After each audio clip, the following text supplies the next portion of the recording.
나는 이 결혼 반대야. 후진국에다가 나이도 많은 노처녀와 결혼하겠다니. 너 혹시 속도 위반이라도 한 거니? 아니, 제 말 좀 들어보시라니까요. 한국인은 일단 만나보셔야 한다고요. 제 여자친구는 정말 다르다니까요. 우리는 남녀노소를 불문하고 자기관리의 시대에 살고 있습니다. 관리의 우선순위는 저마다 다르겠지만 아무래도 눈에 가장 잘 보이는 외모에 좀 더 신경이 쓰일 수밖에 없는데요. 그렇다 보니 요즘은 제 나이를 가늠할 수 없는 소위 동안 외모를 지닌 사람들이 많습니다. 특히 이 같은 점은 외국인의 시선으로 보았을 때 좀 더 극적인 차이를 느낄 수 있는데요. 오늘 소개해드릴 사연은 7살 연상의 한국인 여자친구와 결혼을 준비하고 있다는 영국 남성의 사연입니다. 그의 부모님은 여자친구의 나이가 많다는 이유로 결혼에 대해 필사적으로 반대를 했었다고 하는데요. 과연 그에게는 무슨 일이 있었던 걸까요? 함께 살펴보겠습니다. 영국 남성의 사연입니다. 감동 시작 애청자 여러분. 영상 시작 전 좋아요와 불우이웃을 위해 끝까지 시청 부탁드립니다. 안녕하세요. 한국에 내려와 산 지도 꽤 오래됐네요. 저는 5년 넘게 한국에 살고 있는 에릭슨입니다. 저는 영국에서 태어나 자랐어요. 원래 대학교에 오기 전부터 아시아 문화에 관심이 많이 있었는데 대학교에서 한국 인문학을 전공하게 되면서 오직 한국 하나만 바라보며 열심히 대학 생활을 하게 되었습니다. 한국인들보다 발음은 어색할지 몰라도 한국어가 갖고 있는 문법의 특성 같은 것은 한국인들보다 더 열심히 공부했다고 자부할 수 있을 정도예요. 한국 사람들이 서양 사람이라고 했을 때 가장 부러워하는 게 뭐가 있을까요? 커다란 키를 부러워하려나요? 그런데 저는 오히려 한국인들이 더 부럽습니다. 저는 키가 큰 편에 속하긴 하지만 그것보다 훨씬 더 부러운 게 바로 한국인들에게 있어요. 그것은 돈 주고도 살 수 없는 어린 피부죠. 한국에 오래 살면서 느낀 건 한국 사람들이 정말 나이에 비해 젊은 얼굴을 가졌다는 겁니다. 저는 웬만한 한국인과 다르지 않다고 자부할 수 있을 정도로 한국에서 오랜 세월을 보냈는데요. 일명 한국인 패치 완료 상태라고 할 수 있죠. 하지만 한국에 정착한 지 얼마 안 됐을 때 저는 한국 사람들의 나이를 도무지 예측할 수가 없었어요. 한국인들은 정말 동안이니까요. 한마흔이라고 생각했는데 60을 훌쩍 넘겼다는 할머님을 뵀을 땐 정말이지 너무 충격적이었어요. 이것과 관련된 웃기고도 민망한 해프닝이 있었는데요. 이전에 한 출판사에서 잠깐 일했던 적이 있었어요. 마주칠 일이 잦았던 여직원 한 명과 친하게 지냈었죠. 어느 정도 시간이 지나면서 자연스럽게 말을 놓았는데요.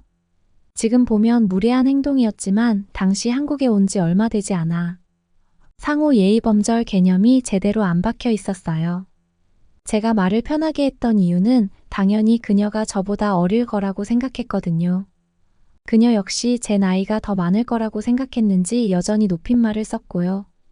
차라리 말을 놓을 거면 쌍방으로 놓는 게 편하니까 말을 놓으라고 해도 본인은 존댓말이 더 친숙하다며 좀처럼 말을 놓지 않았습니다.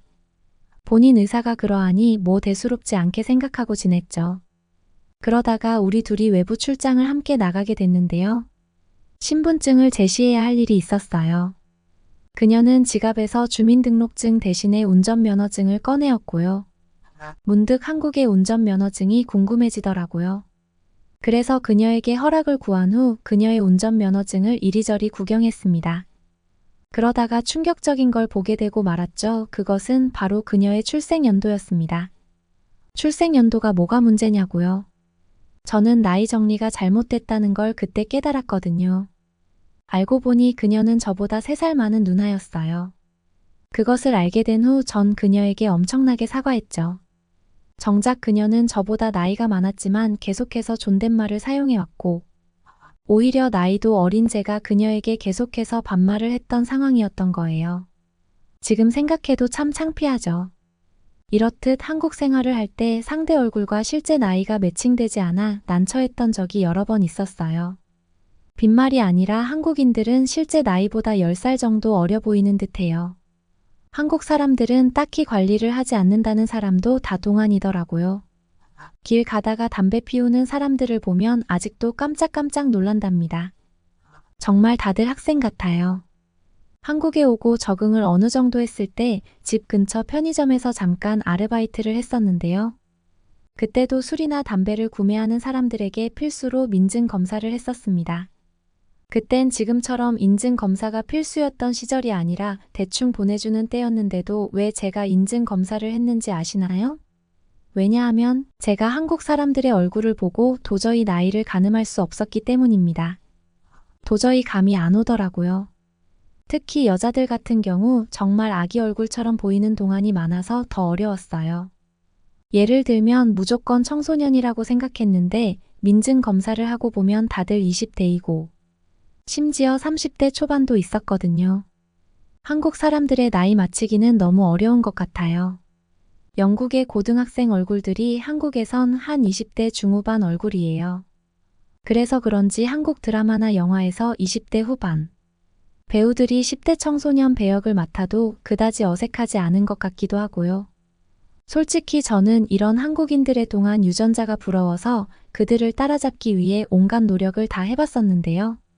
한국에서 제 나이를 공개하면 다들 충격적인 분위기이거든요. 예를 들어 한 30살이라고 말을 하면 사람들은 40살일 줄 알았다는 반응이 대다수예요. 충격적이었죠. 그래서 그때부터 동안이 되기 위해 일주일에 한 번씩 평생 해본 적 없는 팩도 해보고 선크림도 매일 바르기 시작했었어요. 하지만 결국 다 소용이 없더라고요. 이건 결국 다 유전이었어요. 그렇게 관리해도 저는 한국에 있다 보면 제 나이처럼 보이지 않았으니까요. 아무튼 그렇게 시간이 흐르면서 한국에 어느 정도 적응을 했을 때쯤 제게는 여자친구가 생겼습니다. 그녀와는 현재 약혼까지 한 상태인데요. 여자친구는 한국에서 세 번째 회사로 이직했을 때 처음 만날 수 있었습니다. 그녀는 협력업체 직원이었는데 업무가 낯설어 헤매는 제게 친절히 알려주는 그 모습에 반해서 먼저 연락하게 됐어요. 그녀는 정말 귀여운 사람이었거든요. 내적으로도 외적으로도 말이에요. 하루는 카페에 앉아 그녀와 조용히 대화를 하고 있었는데요. 우리는 서로를 알아가는 단계였어요. 그러다가 나이를 밝히게 됐는데 그녀의 나이를 들은 저는 순간 제 두기를 의심할 수밖에 없었습니다. 그녀는 저보다 무려 7살 많은 연상이었기 때문이죠. 연상이 싫었던 게 아니라 분명 동생일 거라고 생각했는데 무려 7살이나 차이가 나는 누나였다는 점이 놀라웠던 거예요. 당시 여자친구는 일부러 기분 좋으라고 해주는 말이냐면서 어떻게 본인을 자기보다 동생이라고 생각할 수 있냐고 묻더라고요. 그런데 농담이 아니라 정말 그 나이대로 보이지 않았어요. 어찌됐든 여자친구는 본인이 어려 보여서 좋다고 했지만요. 그녀는 이것과 비슷한 적이 있었다고 하면서 관련된 일화를 하나 말해주었었는데요. 이전에 여자친구가 영국 회사의 주재원으로 갔던 적이 있었다고 했어요. 그런데 동안 얼굴 때문인지 작은 키 때문인지 몰라도 항상 클럽이나 바에 가려고 하면 입구에서 제지당했다고 하더라고요. 차를 몰더라도 매번 운전면허증을 소지하고 다녀야 했고 말이에요. 아마 제가 그 사람들이었어도 여자친구에게 신분증을 요구했을 거예요. 지금도 이렇게 어려 보이는데 그땐 얼마나 더 학생처럼 보였겠어요. 동안이어서 놀랐던 건 여자친구뿐만이 아니랍니다. 그녀의 여동생이 한국에 잠깐 방문했을 때 마주할 일이 있었거든요. 여자친구는 저를 놀리고자 자기 여동생 나이를 맞춰보라고 했어요. 솔직히 말하자면 그녀는 고등학생처럼 보였지만 분명히 저보다는 나이가 많을 것 같았습니다. 한국인들은 항상 제가 생각하는 나이보다 10살 많아 보이니까요. 그래서 10살을 더해서 말했어요. 그런데 실제 나이보다 더 높게 말하는 바람에 여동생이 기분 나빠할 뻔했죠. 하마터면 신뢰를 범할 뻔했어요. 저는 예전 일이 생각이 나 진심으로 미안하다며 사과를 10대 번도 더 넘게 했답니다. 다행히 여동생은 농담이라면서 넘어갔지만요. 그러면서 자매는 웃으며 말하더군요. 오래전 둘이 한 달 동안 유럽 배낭여행을 갔던 적이 있더래요. 그런데 포르투갈의 한 공항에서 어떤 백인 남성에게 무려 어린이라는 호칭으로 불렸다고 하더군요. 솔직히 어린이로까지 보일 수 있나 싶긴 하지만 오래전 일이니 그럴 수도 있겠다 싶었어요. 아무튼 저는 한국에서 만난 여자친구와 생각보다 오랜 시간 함께하게 됐습니다. 처음엔 가볍게 만났는데 말이에요. 그런데 그녀와 있으면 마음이 평온해지고 걱정이 사라지는 걸 느꼈어요. 그녀와 미래를 함께 꾸려나가고 싶다는 생각에 결혼까지 꿈꾸게 됐죠. 얼굴부터 성격 스펙까지 뭐하나 부족한 게 없는 여자친구였기 때문에 부모님께서도 당연히 좋아하실 줄 알았습니다. 하지만 부모님으로부터 그녀와의 결혼을 허락받기 전까지 무수한 고난이 있었어요. 처음 여자친구가 있다고 말씀드렸을 때 부모님께선 별 신경 쓰지 않는 듯 했는데요. 그런데 그녀와 결혼하고 싶다고 했을 때 부모님은 극구 반대하기 시작하셨어요. 그 이유는 단 하나, 여자친구가 단지 연상이라는 이유에서였죠. 늙은 사람한테 장가 보내기 싫다고 젊고 예쁜 여자친구를 만나라고 했어요. 또한 부모님께선 한국은 예의 문화가 강하니까 너보다 나이가 많은 여자친구는 앞으로 연장자라는 이유에서 너를 하나하나 마치 애처럼 가르치려 들 거라며 반대했죠. 여자친구는 지금까지 저를 한 번도 그렇게 대했던 적이 없는데도 말이에요. 아무래도 단단히 오해하고 계신 듯한 부모님께 다시 말씀드렸지만 부모님은 이미 제 말을 들을 생각이 없어 보였어요. 게다가 한국은 유교 사상이 깊이 박힌 나라이니 그런 성향이 더 심할 것이고 그들의 부모도 그렇게 컸기 때문에 너에게 결코 좋지 못한 결혼이 될 거라면서 이 결혼을 말렸죠. 단박에 허락받을 줄 알았던 결혼이 입구에서 제지당하는 바람에 충격이 컸습니다. 사실 부모님께 말씀드리기 전에 이미 장인 어르신과 장모님을 뵀던 상태였거든요. 저는 그들과 꽤 친한 사이였습니다. 그들은 이 결혼이 너무나 좋다고 해주셨었어요. 우리 부모님만 강력하게 반대하는 상황이었죠. 저는 여기에서 포기할 수 없었습니다. 부모님을 간곡히 설득해 상견례 자리를 만들었어요. 저와 여자친구는 우리 부모님을 기다리며 몹시 긴장했던 상태였는데요. 그때 부모님께서 들어오셨는데 갑자기 제 옆자리에 앉은 여자친구를 보더니 화들짝 놀라시면서 설마 여자친구냐고 되물으시더라고요. 알고 보니 너무 똥안이어서 놀랐던 거였어요. 부모님 역시 저보다 7살 연상이라고 들었으니 여자친구가 훨씬 늙었을 줄 알았던 거예요. 하지만 우리 서양인의 기준에서 보면 한국인의 외모 나이는 5년은 어려 보이거든요. 그러면서 어떻게 관리를 하면 이렇게 젊어 보일 수 있냐면서 질문을 하기 시작했습니다. 부모님은 여자친구를 보며 오히려 고등학교를 막 졸업한 20대 같아 보인다고 했어요. 여자친구뿐만 아니라 장인어르신과 장모님도 두 분. 다 젊게 사시는 분들이기 때문에 부모님은 놀란 듯 보이셨습니다. 두 분은 필라테스나 골프도 매주 하시고 서로 취미 생활이 독서여서 독서 토론 소모임 같은 것도 나간다고 하셨거든요. 부모님께선 생각했던 것과 정반대인 분위기를 보시더니 후반부엔 완전히 호의적으로 바뀌셨습니다. 너무나 다행이었죠. 여자친구 역시 부모님께 깍듯이 예의를 차리니 기분 좋아하셨고요. 예의범절이라는 게 답답한 사상인 줄로만 알았는데 실제로 대우받아 보니 기분이 다르다고 하시면서 말이에요. 어찌됐든 부모님께선 여자친구를 실제로 만난 후 태도가 완전히 달라지셨고 덕분에 결혼 허락을 받을 수 있었답니다. 지금은 여자친구와 함께 행복한 결혼 준비를 하고 있는데요. 한국에서 보낼 신혼생활이 무척이나 기대됩니다. 그리고 저에게는 한 가지 소원이 있는데요. 우리 아이는 반드시 여자친구를 닮아서 어려 보이는 유전자를 꼭 가지고 태어났으면 좋겠어요. 여러분은 이번 사연을 통해 어떤 걸 느끼셨나요? 한국인과 결혼을 준비하고 있는 영국 남성의 사연이었습니다. 서로가 사랑해서 결혼을 하는데 나이가 무엇이 중요할까요? 그리고 기본적으로 우리 한국의 문화가 영국에 비해 어른을 공경하는 편이기 때문에 외모가 어려 보이지 않더라도 싹싹한 여자친구의 행동을 봤다면 분명히 결혼을 허락해 주었을 것입니다. 하지만 그럼에도 불구하고 우리 한국인들의 노화 속도가 영국인에 비해서는 느린 것이 사실인데요. 서양인들은 20대에 가장 아름답고 30대부터 급격한 노화가 오는 반면에 우리 한국인들은 30대를 넘어 40대까지도 아름다움을 유지하는 경우가 많습니다. 여자뿐만 아니라 남자도 마찬가지죠. 이에 대해 외국에서는 한국인들의 비밀을 밝혀내기 위해 꾸준한 연구가 이어지고 있는데요. 사계절을 고루 갖춘 한반도의 기온 때문이라는 의견부터 마늘과 고추를 많이 먹는 식습관 때문이라는 의견도 있습니다. 그 이유는 뭔지 저도 정말 궁금한데요. 한국인으로 태어난 것이 정말 다행이라는 생각이 드는 순간이네요. 그러면 더욱 감동적인 다음 사연으로 넘어가겠습니다. 경부고속도로를 달리는 한국의 어느 고속버스를 정차시키고 침입하려는 듯한 괴한들로부터 지갑을 사수하기 위해 주머니에 손을 넣은 어느 외국인.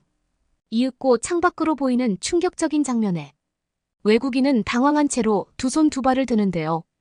마침 휴대폰에 배터리도 없어 경찰에 신고할 수조차 없는 절체절명의 상황에 외국인은 자신에게 접근하는 교활한 언행을 목격하고 전례 없는 충격을 또 한 번 맞닥뜨립니다.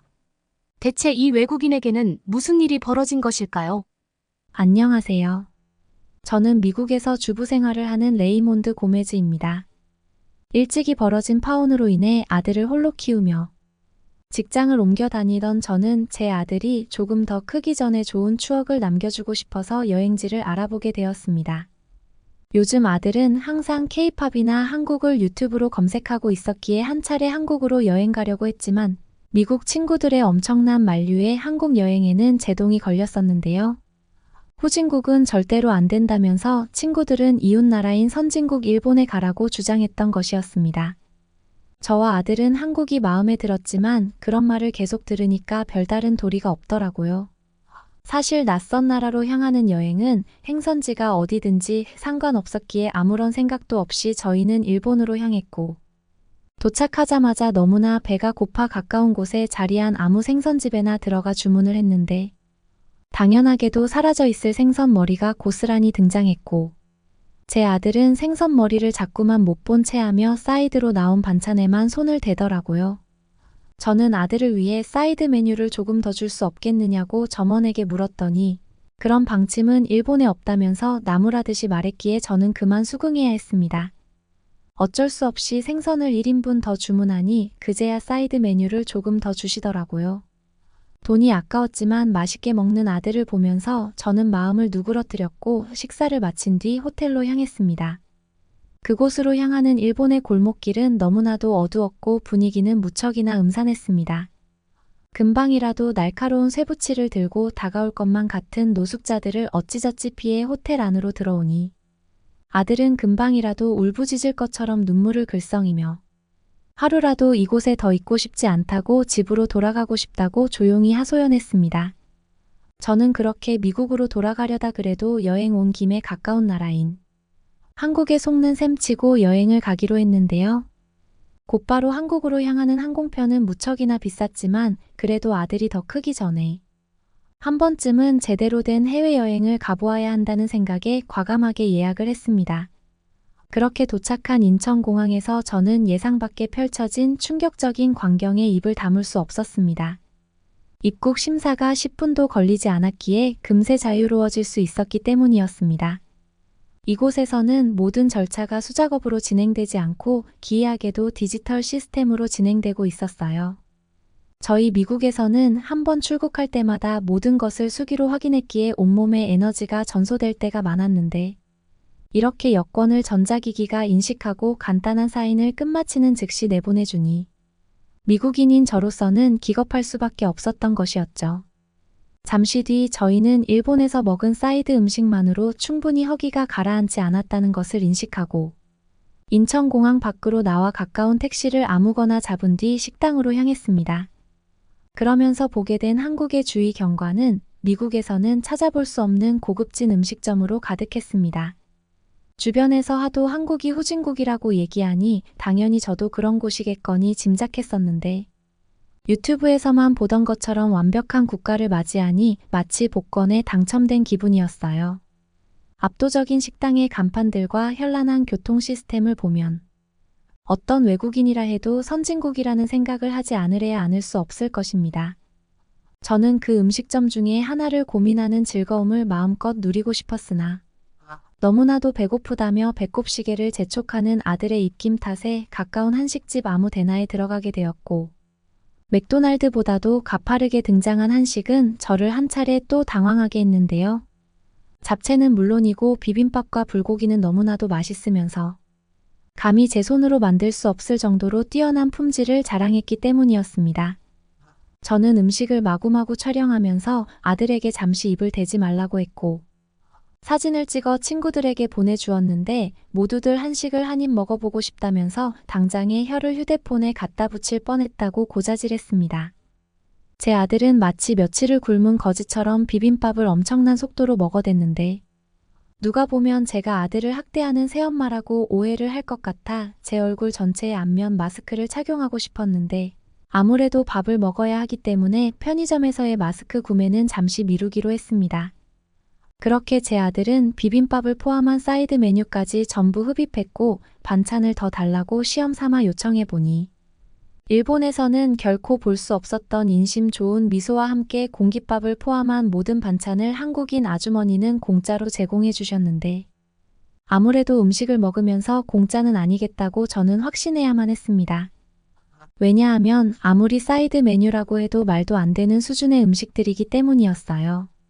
그런데 계산을 하는 상황을 마주하고 나서야 돈을 한 푼도 받지 않겠다는 아주머니의 신념을 확인했고 저는 또 한 번 한국을 향한 존경심을 품어야 했습니다. 일본에서는 느낄 수 없었던 따뜻한 인심의 얼굴이 화르륵 달아오르는 것을 느끼면서 호텔로 향하는 지하철을 찾게 되었는데요. 그러다 문득 저희는 인천공항으로 다시 돌아가야 했습니다. 실수로 다른 비행기에 아들의 짐을 붙여버렸다는 것을 밥을 먹고 포근해진 다음에서야 깨달은 것입니다. 당황한 마음에 저는 아들에게 캐리어를 잃어버린 사실을 이실직고하지 않고 비밀로 붙이면서 화장실에 가야겠다며 인천공항으로 향했는데요.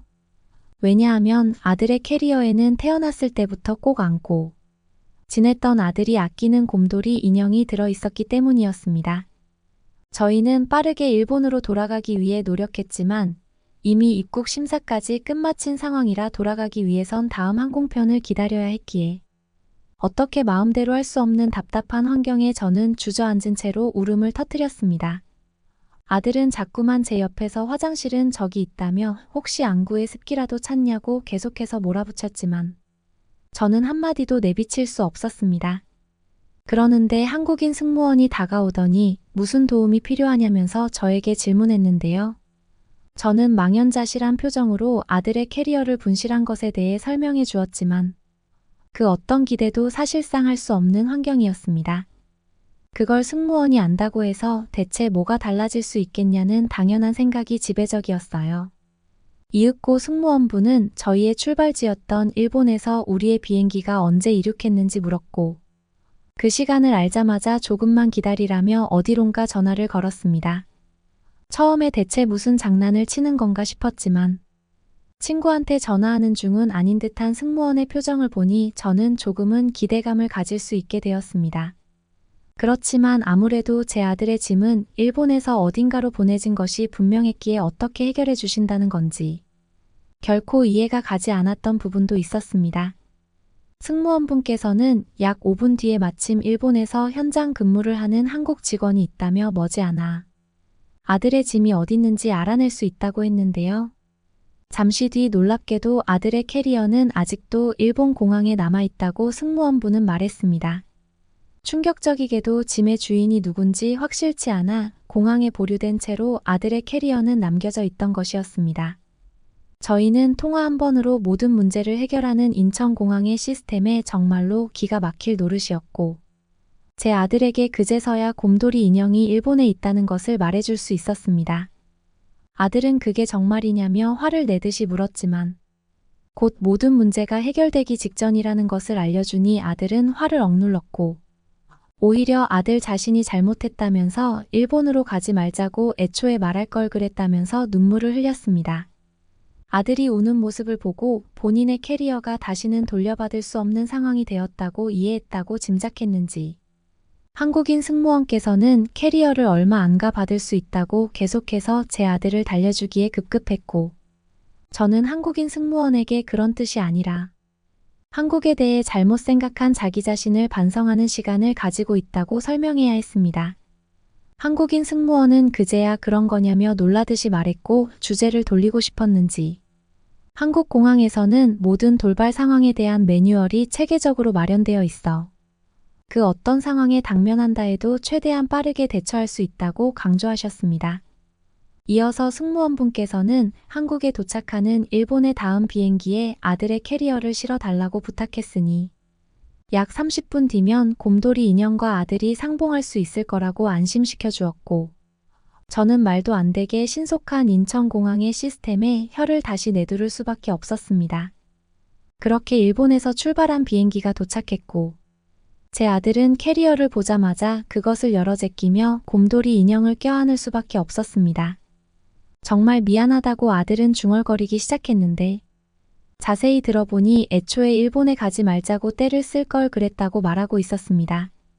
그렇게 저희는 놀란 가슴을 뒤로 하고 미국으로 돌아가려 했으나 잠시 있었음에도 불구하고 너무나도 따뜻했던 한국의 인심을 기억하며 조금이라도 머무를 수 있는 한국의 호텔로 가기 위해 지하철을 찾았는데요.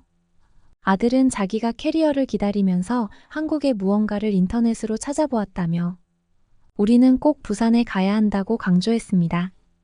그리고 부산은 서울의 지하철로 가기 어렵겠다는 생각에 바로 보이는 고속버스를 저희는 이용하게 되었는데요.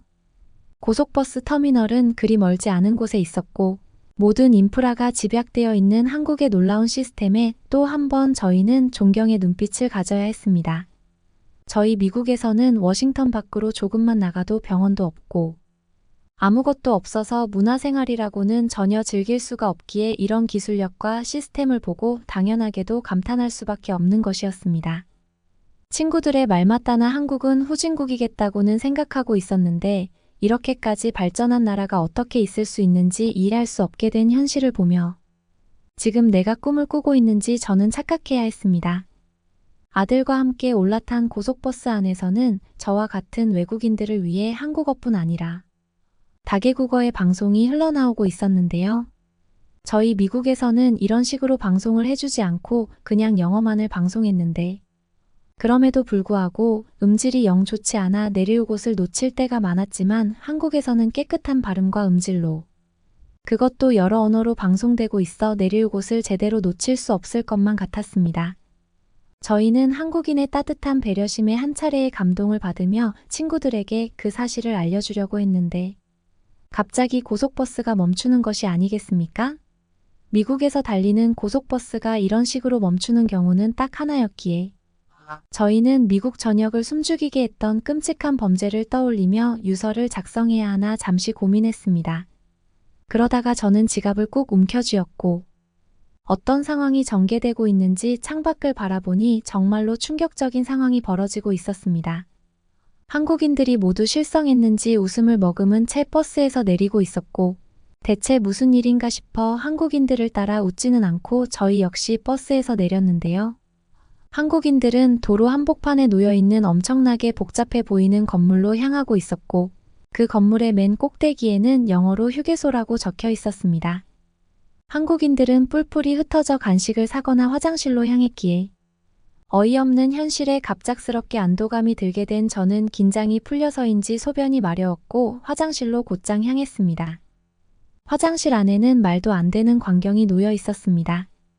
보통 미국에서는 화장실을 이용하려면 약간의 돈을 지불해야 하는데 이곳에서는 무료일 뿐 아니라 대단한 깨끗함을 자랑하고 있던 것이었습니다.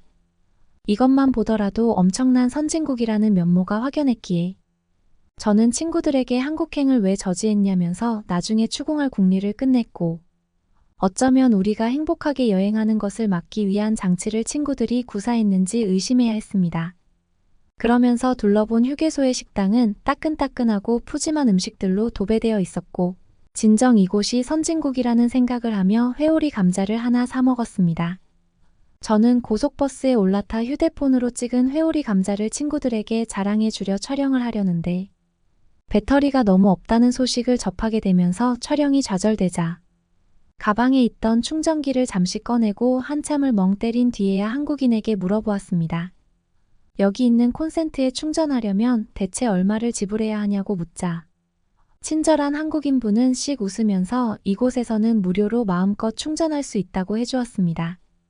미국에서 저는 돈을 내지 않고 콘센트를 사용했다가 소량의 벌금을 낸 적이 있었기에 그렇게 물어보았던 것이었는데 한국인이 그렇게 말하는 순간까지도 교활한 사기를 치기 위해 나를 속이고 있는지 의심이 들었던 저였지만 곧장 그의 손에 의해 제 충전기가 콘센트에 꽂혀지기 시작하니 모든 의심과 불안한 감정이 사그라들게 되었습니다. 저는 한국인에게 미안한 감정이 들었고 가지고 있던 회오리 감자를 조금 나눠주었습니다. 그런 식으로 친구들에게 사진을 공유해주며 바라보게 된 고속버스 창밖의 놀라운 경관은 제 입을 악다물 수 없게 했고, 창 밖으로 틈틈이 보이는 한국의 공원은 너무나 놀랍게도 개방적이었습니다.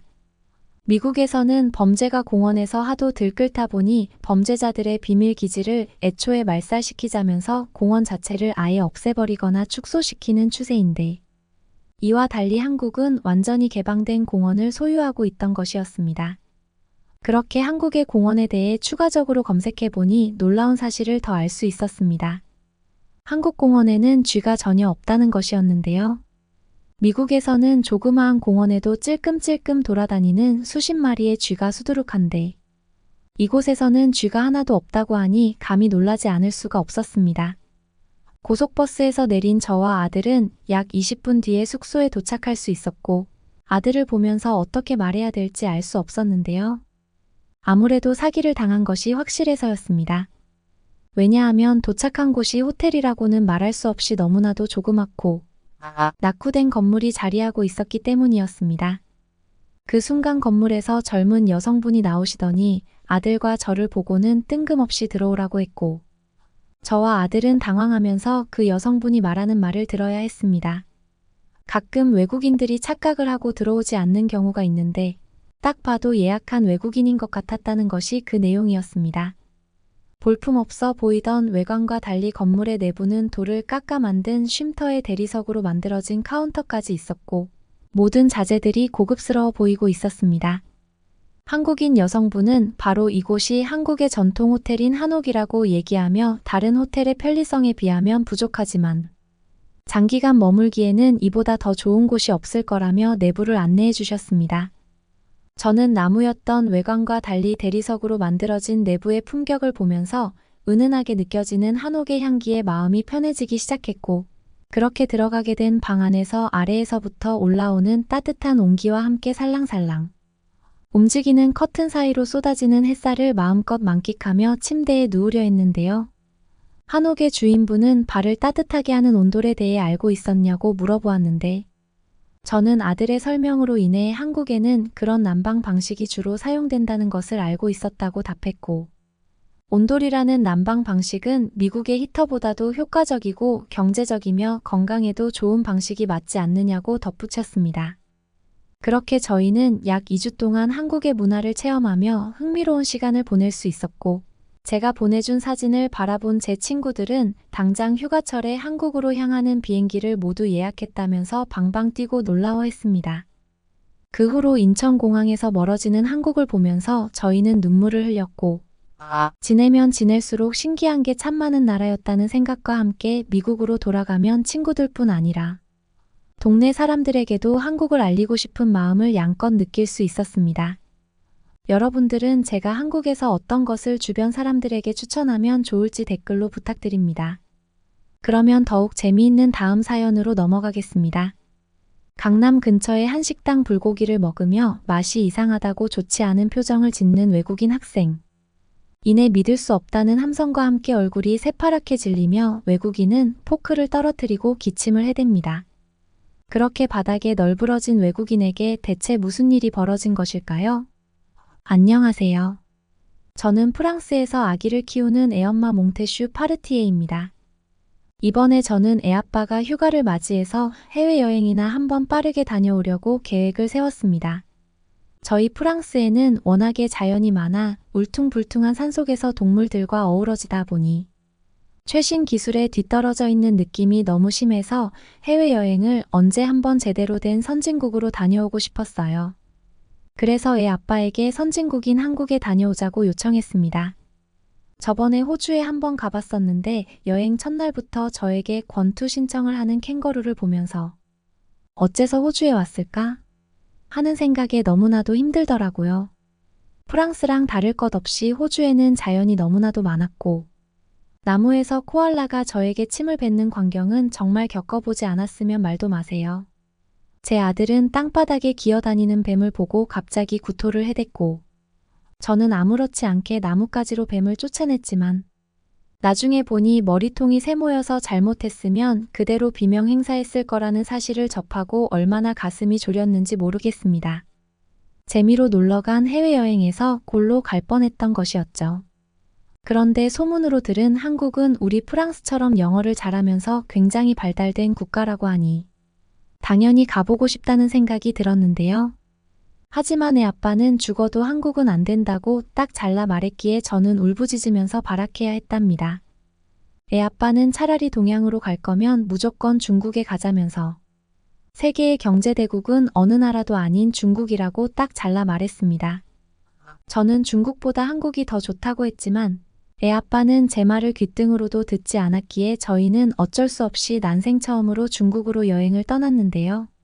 첫날부터 저희 가족은 심상치 않은 낌새를 느껴야 했습니다.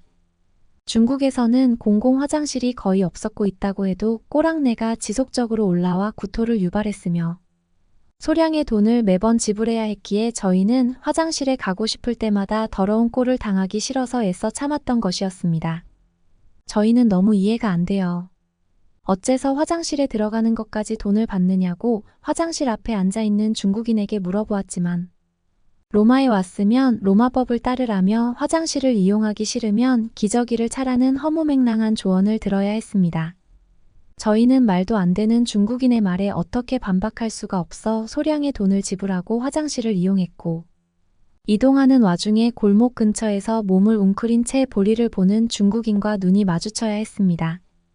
중국인은 수치심이라는 감정이 아예 없는지 대견스럽게 대변을 보고 있었고 그들을 구경하며 사람들은 아무렇지 않게 지나가고 있었습니다. 몇몇은 소변을 보고 있었고 그들과 실수로 눈이 마주친 저는 끔찍한 장면을 뒤로하고 이동하기 위해 또다시 걷는데 숙소에서 말도 안 되는 최악의 경험을 겪게 되었습니다.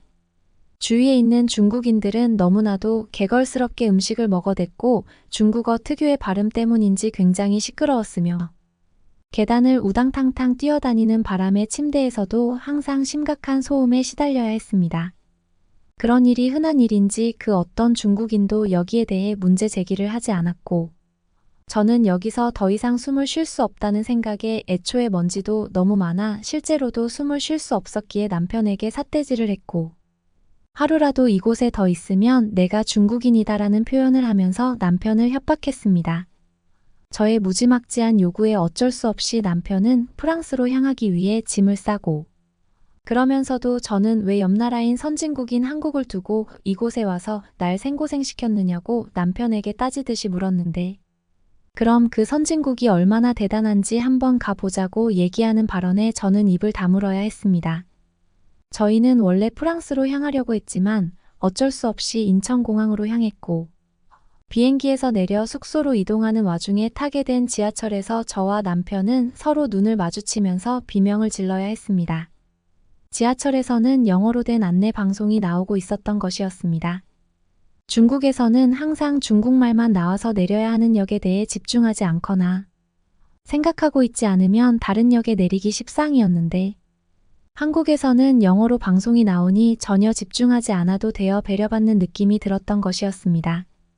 저는 초등학생 아들을 내려다보면서 이런 곳에서 아들을 키우면 참으로 좋겠다는 생각과 함께 한국의 깊은 배려심에 크게 감동하며 눈물을 흘렸고 남편은 원래 빛 좋은 개살구라는 속담이 있다면서 한국은 겉보기에만 번지르르 할 뿐 내부적으로는 아무것도 없이 텅 비어 있다면서 절대로 좋아하지 말라고 찬물을 끼얹어 저는 남편에게 프랑스어로 된 욕을 했고 그렇게 울상이 된 남편은 지하철에서 나오면서 머리를 계속해서 긁적였습니다.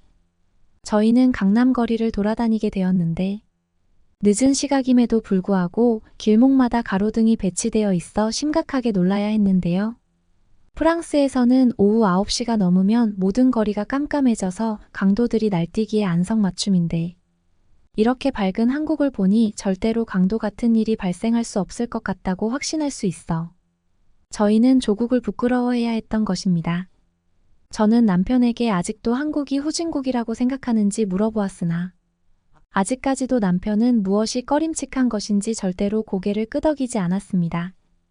저는 강남의 화장품 가게에서 프랑스에서는 꿈도 꿀 수 없는 고품질의 화장품을 마구잡이로 구매했고, 주변에 있는 다이소에서 기념품을 골라댔는데, 남편은 저를 쳐다보면서 자기도 조금 사고 싶은지 선망의 눈초리를 자꾸만 쏘아 보냈습니다. 저는 한국이 대단한 선진국이고 프랑스는 넘볼 수조차 없는 최고의 국가가 한국이라는 것을 인정하면 물건을 한두 개쯤 사는 것은 아무 말하지 않겠다. 얘기했는데 꼴에 자존심이 있는지 남편은 절대로 갖고 싶어서 쳐다본 게 아니고 눈을 둘 데가 없어서 잠깐 바라본 것이라고 구질구질하게 변명했습니다. 그러다가 아들의 얼굴이 새파랗게 질려버리며 화장실이 너무 급하다고 얘기했고, 저는 길거리에서 노상 방뇨를 하기보다 이곳에서 돈을 내어 해결하라고 했는데요. 마침 가까이 있는 한국인에게 화장실이 어디 있는지 물었고 얼마인지 물었습니다. 친절한 한국인은 웃으면서 바로 저기에 있다고 손짓을 해주었고, 저희는 어째서 공중화장실이 아주 가까이에 위치해 있는지 알 수 없었습니다. 왜냐하면 공중화장실을 찾으려면 중국에서는 산 넘어 산을 대여섯 번 정도를 해야 했던 것이었습니다. 게다가 한국인은 이내 황당한 표정을 지으며 당연히 화장실은 공짜로 이용할 수 있다는 믿기지 않는 소리를 해댔습니다. 저희는 마치 사기를 당하는 기분에 말문이 막혔고 막상 화장실을 이용하고 나서 거액의 돈을 청구당할 것 같은 기분에 굉장히 불안했지만 남편은 한번 한국을 믿어보자며 아들을 공중화장실에 밀어넣었고 저는 오매불망 아들을 기다리며 과연 어떻게 될지 한참을 마음 졸여야 했습니다. 아들은 끝내 얼빠진 얼굴로 공중화장실을 기어 나왔고 아무 비용도 청구하러 오지 않는 모습을 확인한 저희는 진정 한국의 면모를 체감하며 감동의 눈물을 흘렸고 남편은 휴대폰을 움켜쥐면서 이것은 결코 믿을 수 없는 일이라고 얘기를 토해냈고 갑자기 놀라는 소리에 쳐다보니 남편의 휴대폰에 살짝 금이 가 영구적으로 복구되지 않는 고장이 생긴 것이었습니다. 남편은 자신의 휴대폰이 고장난 것이 모두 한국 때문이라는 헛소리를 했고 확실히 한국이 프랑스보다 좋은 생활 환경을 구축하고 있다는 것은 부정할 수 없겠노라고 인정했습니다.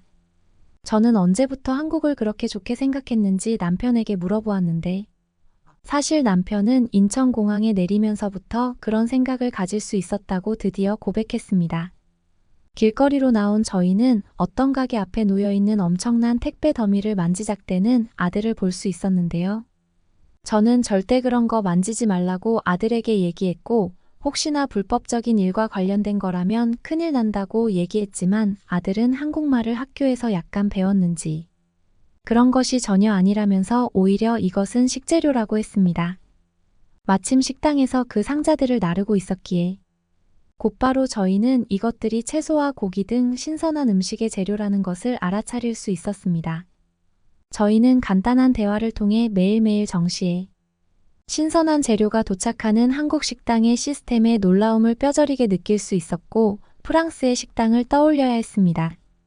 프랑스는 인프라가 너무 좋지 않아 몇몇 호텔이나 고급 레스토랑을 제외하면 냉동 재료를 사용하거나 오래된 식재료를 사용하여 음식 맛이 더럽게 없는데 이런 식으로 번거롭게 재료를 가져오고 있으니 이곳의 한 식당이 얼마나 맛있는지는 안 봐도 비디오였습니다. 게다가 행인들이 손을 한 번만 대도 식재료가 눈 깜짝할 사이에 사라질 텐데 한국인 중 어느 누구도 이것에 대해 경각심을 가지는 사람은 없었습니다. 저희는 한국이라는 나라가 선진국을 넘어서 그 어딘가에 존재한다고 생각했고 감탄을 금치 못했습니다. 저희는 거리가 가진 화려한 등불을 뒤로하고 신선한 재료를 추구하는 식당에 들어갔고 여기저기서 들려오는 흥미로운 웃음소리와 기쁨과 설레임을 느끼며 너무나도 맛있는 한식을 주문했습니다. 초등학생 아들은 이것이 성공의 맛이라면서 불고기를 입안 가득 쑤셔 넣었고 믿을 수 없다는 말과 함께 포크를 바닥에 떨어뜨렸습니다.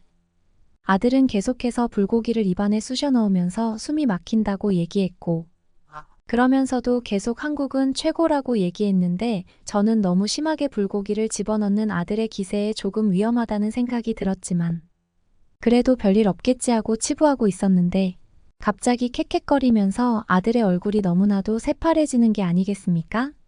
저희는 황급히 아들을 밖으로 빼냈고 주변에 보이는 아무 병원에 들어가 진단을 받게 시켰는데요. 하얀 의사가운을 입고 있던 한국인 의사분이 아들의 등 뒤로 다가가 이상한 동작을 하면서 아들의 입속에서 엄청난 불고기를 배출시키는 게 아니겠습니까? 저희는 너무나 감사하다며 여러 번 인사를 했고, 아들은 바닥에 널브러진 불고기를 보면서 너무나 아깝다며 큼직한 죄책감을 느끼는 사람처럼 옷을 거의 찢다시피 했습니다. 저희는 아들이 무엇을 하고 있는지 몰랐는데 인사를 하느라 바빠서 정신이 하나도 없었던 것이었고, 얼마냐고 물어보니 너무나도 저렴한 가격을 알려주는 의사의 말에 혀를 내둘러야 했습니다. 프랑스에서는 감기만 걸려도 상상할 수 없는 비용이 발생하곤 했기에 이처럼 저렴한 비용을 낼 수 있는 시스템은 당최 이해할 수 없었던 것이었죠. 저희는 혹시 놀리는 것은 아닌지 의심이 들어 면허증을 요구했고, 한국인 의사분은 유창한 영어로 여기 있다며 신분증을 제시해 주었습니다. 순간적으로 저는 프랑스에서 태어난 것이 너무나도 얄미웠고 아들만큼은 무조건 한국에서 자라도록 해야겠다고 생각했는데, 남편도 그리 다르지 않은 생각을 갖고 있는지 얼굴이 굉장히 창백해지기 시작했습니다. 마음껏 뛰어놀다가 다쳐도 상관없는 한국은 양육하기에 최고의 환경을 구축하고 있었고, 병원 비용이 너무나 비싸 부자들 말고는 거의 가지 않는 프랑스 병원을 떠올리면서 저희처럼 한국 병원과 비교하지 않으면 결코 정상적인 프랑스 사람이 아니었던 것이었습니다. 진정 선진국이라면 이런 부분에 있어서 이처럼 복지가 되어 있어야 한다고 생각했던 저희는 입국할 수 있는 과정을 나중에 알아보게 되었답니다. 그 후로 몇 번 더 한식당을 이용하면서 프랑스의 음식을 더 이상 떠올리지 않게 되었고, 무조건적으로 한국에서 살아야 한다는 생각에 매몰되고 말았죠. 저희 가족은 그렇게 프랑스로 돌아와 일에 치여 1년이 넘도록 정신없이 살아가던 끝에 이제서야 한국으로 이민하는 과정에 대해 알아보게 되었답니다. 그래도 완전히 준비를 하지 않은 것은 아니었습니다. 적응하는데 무리가 없도록 반년이 넘게 한국어를 공부했고 아들과 남편에게도 배우게 시켰던 것이었습니다. 이제 한국으로 가게 된다면 아들을 위한 교육 같은 것에 대해서 더 이상 죄책감을 가지지 않을 수 있고 보람만을 느낄 수 있을 것 같습니다. 여러분은 어떻게 보셨나요? 응원과 격려의 한마디씩을 댓글로 남겨주시기 바랍니다. 사연자분들에게 전달해드리겠습니다. 실제 사연 제보를 받고 있습니다. 채택되신 분께는 작은 선물도 보내드리고 있습니다. 저희의 사연이 여러분의 하루의 작은 힘이 될 수 있었으면 좋겠습니다. 감동적인 사연을 주변 분들과 이야기 나눠보세요. 더욱더 좋은 영상으로 다시 찾아뵙겠습니다.